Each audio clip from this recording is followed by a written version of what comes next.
Varicose veins వ్యాధికి కేవలం 30 నిమిషాల్లో చికిత్స. కాల్ చేయండి 9989527715.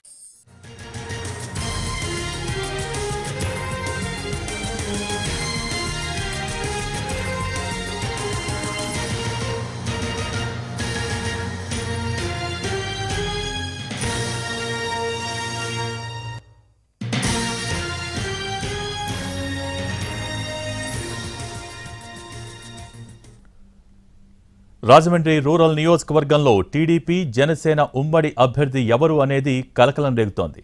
రెండు పార్టీల్లోని ఆశావహులు టికెట్ తమకంటూ ప్రచారం చేసుకోవడంతో గందరగోళం ఏర్పడింది.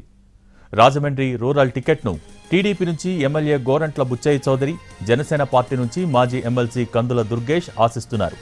ఇరు పార్టీల శ్రేణులు టికెట్ తమదంటూ మీడియా ముందు ప్రచారం చేసుకుంటున్నారు. అయితే తాను సీనియర్ నేత కావడంతో రాజమండ్రి రూరల్ టికెట్ తనకే వస్తుందని భావిస్తున్నట్టు తెలిపారు జనసేన పార్టీ ఉమ్మడి తూర్పుగోదావరి జిల్లా అధ్యక్షులు కందుల దుర్గేష్. 2007లో ఎమ్మెల్సీ అయిన నాటి నుంచి రాజమండ్రి రూరల్ నియోజకవర్గ ప్రజలతో తాను మమేకమయ్యానని చెప్పుకొస్తున్నారు. అయితే టికెట్పై అంతిమ నిర్ణయం పార్టీల అధిష్టానాలదే అన్న ఆయన టికెట్ ఎవరికిచ్చినా ఉమ్మడి అభ్యర్థి గెలుపు ఖాయమంటున్నారు. సంక్రాంతి పండుగ నాటికి పొత్తుల్లో టికెట్లపై క్లారిటీ వస్తుందని చెప్పారు.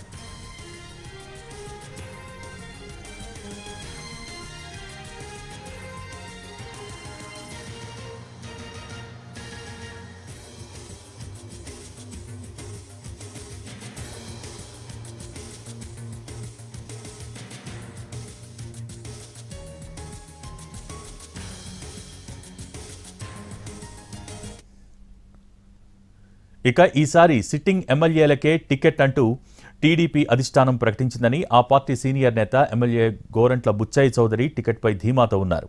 ఇప్పటికే ఈసారి ఎన్నికల్లో తాను పోటీ చేయటం ఖాయమంటూ పలుమార్లు ప్రకటించారు. 10 ఏళ్లుగా ఎమ్మెల్యేగా పనిచేస్తూ రాజమండ్రి రూరల్ నియోజకవర్గ అభివృద్ధికి కృషి చేశానంటున్నారు.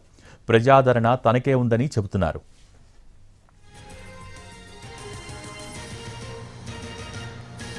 అయితే టీడీపీ జనసేన ఉమ్మడి అభ్యర్థి టికెట్ విషయమై కుల సమీకరణాలు కూడా వివాదం రేపుతున్నాయి.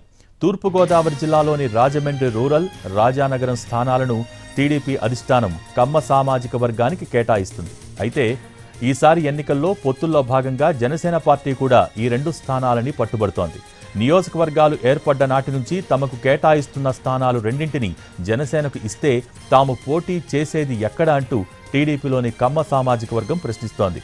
అటు నియోజకవర్గంలో డిసైడింగ్ ఓట్ ఫ్యాక్టర్స్ అయిన కాపు సామాజిక వర్గం ఓటర్లు ఇక్కడ ఎక్కువ ఉన్నందున టికెట్ తమకే కేటాయించాలని జనసేన శ్రేణులు డిమాండ్ చేస్తున్నారు. దీంతో రెండు పార్టీల్లోని ఆశావహులు రాజమండ్రి రూరల్ టికెట్ ఆశిస్తూ ఉండటంతో గందరగోళం ఏర్పడింది.